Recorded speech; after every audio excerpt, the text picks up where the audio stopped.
오늘날 경제 사회 실태에서 사실 현금을 그렇게 거액으로 왔다 갔다 하는 경우는 거의 없지 않습니까? 다 계좌 이체해주거나 네. 합의금이라고 하지만 합의금도 다 계좌로 그럼요. 송금하면 될 일이죠. 예. 굳이 현금을 빼서 그거 수고로움을 갖고 현금을 갖다 준다? 예. 납득이 좀 안 됩니다. 3년 이래로 지금 현금을 써본 적이 없거든요. 현금 쓸 때 유일하게 퀵 보낼 때 현금 달라 그러더라고요. 네, 네. 이 돈이 그럼 어디로 간 걸까? 아니 저는 이게 지키는 데가 있습니까? 473억을 뺀 것도 너무 신기해요. 그렇죠. 왜냐하면 1억 원씩 빼도 473일이 걸리거든요. 그러니까. 근데 1,000만 원씩 빼면 10년이 걸린다는 얘기인데. 그러니까 제 말씀이. 근데 이게 그 왜 우리 영화에 보면 이렇게 서류 가방 이렇게 있잖아요. 거기에 5만 원짜리 꽉꽉 채우면 예. 그게 한 얼마 정도 되는 거예요? 뭐 좀 우리 음료 박스, 네. 뭐 바카스 등 그런 네. 음료 박스가 그거에 의외로 많이 들어간다고 그러더라고요. 그게 이광구 총리 네네네. 그 선거사무소에 음료박스 가져간 게 네. 3천만 원이었다. 네네네. 그때 그렇게 얘기가 되었었죠. 예. 물론 무죄 판결은 네네네. 이광구 전 총리가 받았습니다만은 007 가방에는 얼마이고 사과 박스에는 얼마이고 케이크 박스에는 네. 얼마이고 우리가 이걸 딱 알고 있었던 때가 바로 2002년 대선 이전까지는 정치권에 현금이 네. 굉장히 많이 돌아다녔습니다. 그래서 어디에 넣으면 얼마이다 라고 하는 것을 우리가 그 당시에는 얘기를 많이 했는데요.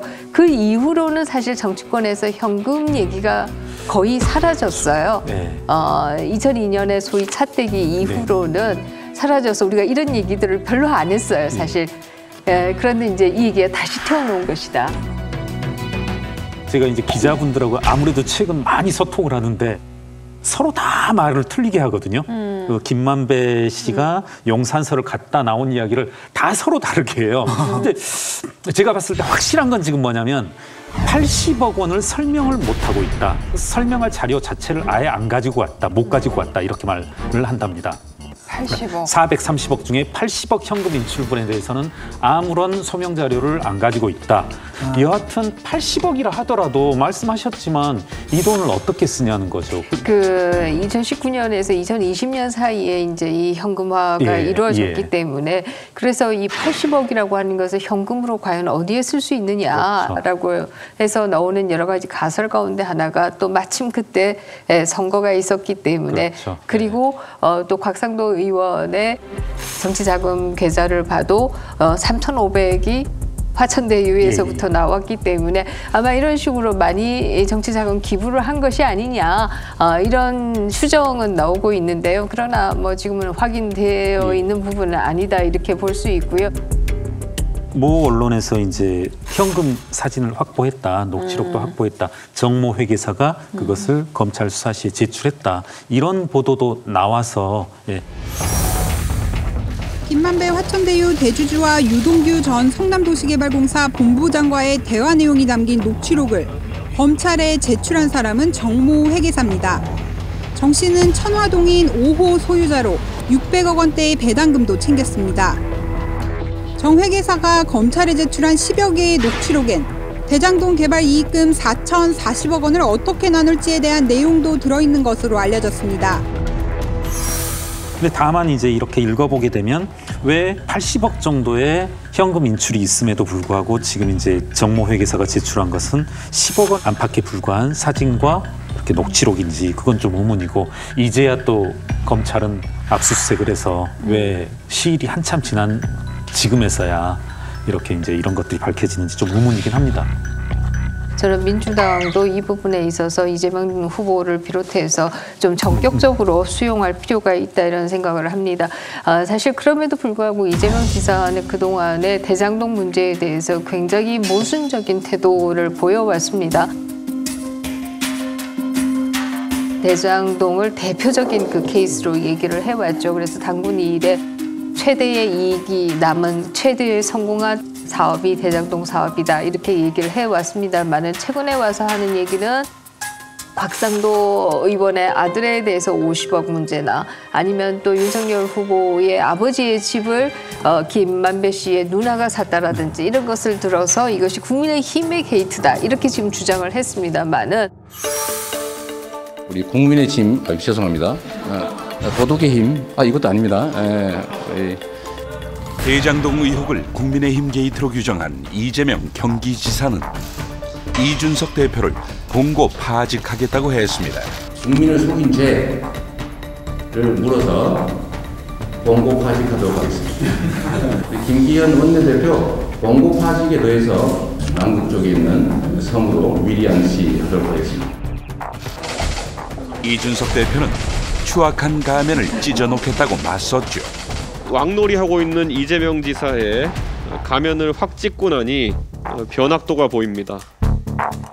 윤석열 국민의힘 예비후보는 대통령이 되면 화천 대유의 주인은 감옥에 갈 것이라고 말했고, 쌍욕하는 사람이 대통령이 되면 안 된다는 홍준표 의원의 공격에 이재명 지사 측은 성폭행 자백범이 할 말은 아니다며 맞섰습니다. 지금 그 정모 회계사가 내놨다라고 하는 녹취록과 그리고 현금 사진, 이것은 다 성남도시공사에 주어진 것으로 지금 알려져 있습니다. 그렇게 얘기하면 이제 성남시 쪽으로 본격적으로 불이 옮겨 붙었다. 그동안에 몇몇 사건을 두고 이재명 지사나 또 더불어민주당에서는 이것이 국민의힘의 문제다, 이렇게 지금 주장을 해왔습니다만은, 지금 이제 나오는 뉴스의 경우에는 결국 성남시에 문제가 있었다, 인허가 과정에서 문제가 있었다, 이것을 보여주는 것이 아닌가, 이런 생각을 합니다. 이게 이제 가장 큰 문제가 뭐냐면은 프레임 장난을 쳐요. 사실 이게 지금 그 원주민과 입주민들의 고혈을 짠 돈이잖아요. 그 돈이 지금 추산되는 게 6,300억이고 심지어는 앞으로 들어올 수입까지 하게 되면 1조에 달하는 돈이거든요. 그다음에 지금 뭐 곽상도라든지 아니면 그 밖에 다른 사람들이 받은 것은 한마디로 뭐냐면 옆에서 광값이거든요. 근데 이거 광값 게이트라고 부르는 거예요. 근데 문제는 뭐냐, 이 판돈이거든요. 이 판돈 얘기를 하나도 안 하고 이 광값 게이트로 몰아가는 것 자체가 굉장히 정직하지 못한 거잖아요. 그래서 이런 식의 프레임 장난을 할 게 아니라 일단은 책임 있는 정치인이라고 한다면 내가 한 사업이 난 치적이라고 자랑을 해왔지만 알고 보니까 그게 굉장히 잘못된 거고 내가 무능하고 무책임했다라고 먼저 사과를 하고, 하지만 나는 돈을 받진 않았다, 그러니까 나는 몰랐다, 이렇게 해명을 해야 되는 거거든요. 그리고 상대에 대해서 공격을 해서는 안 되는 거죠.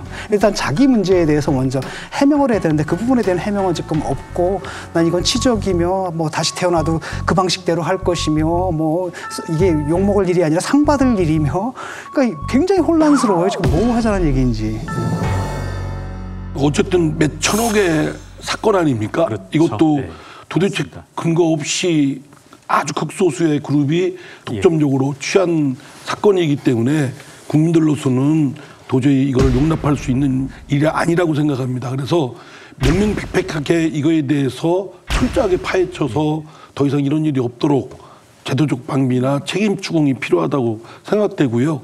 그러나 이거를 질질 끌어서 뭐 대선까지 정략적으로 이용하면 결국은 그 피해는 고스란히 국민들한테 갈 거라고 생각됩니다. 그래서 가능하면 최단 기간 내에 뭐 경찰이든 검찰이든 기존의 수사기관을 활용하든 아니면 뭐 합동수사본부를 하든 또는 특검을 하든 최단 기간 내에 유적절하게 진상규명을 할 수 있는 방도를 빨리 찾아야 된다고 생각됩니다.